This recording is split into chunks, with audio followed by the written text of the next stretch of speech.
Are you getting this black screen while capturing game or anything?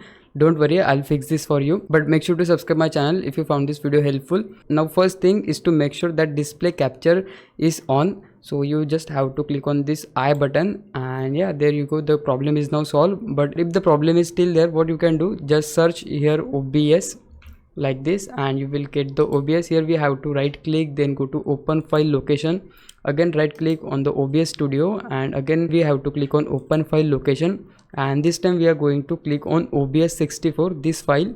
And after hitting right click, you have to click on properties, then click on compatibility, and make sure to tick this run this program as an administrator. Once you tick the box, just hit on apply and then hit on OK. Now close this window and restart your OBS. I hope your problem is solved, but if it is still there, you can do one more thing, which is you just have to hit right click on the start button, then go to settings.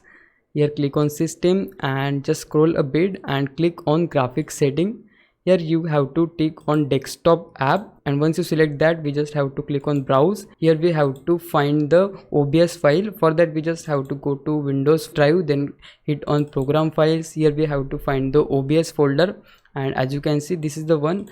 Now double click on the folder, then we have to click on bin 64-bit, and yeah, this is the folder OBS 64. We have to select the folder and now hit on add, and once you do that, you will find the OBS studio is now added in this list. And here we have to click on OBS studio, then go to options, and here you can try these two methods, the power saving mode and the high performance mode. You can try the power saving mode first. Just hit on save and now restart your OBS. You can see if your problem is solved or not, and if your problem is still there, you can try the high performance mode now, and just hit on save and restart your OBS, and I'm sure that your problem will get solved on the high performance mode for sure. So yeah, this is the way you can fix OBS black screen. Now it's your time to repay me. For that, you can just subscribe my YouTube channel. I would really appreciate it. For now, thanks for watching. Bye bye.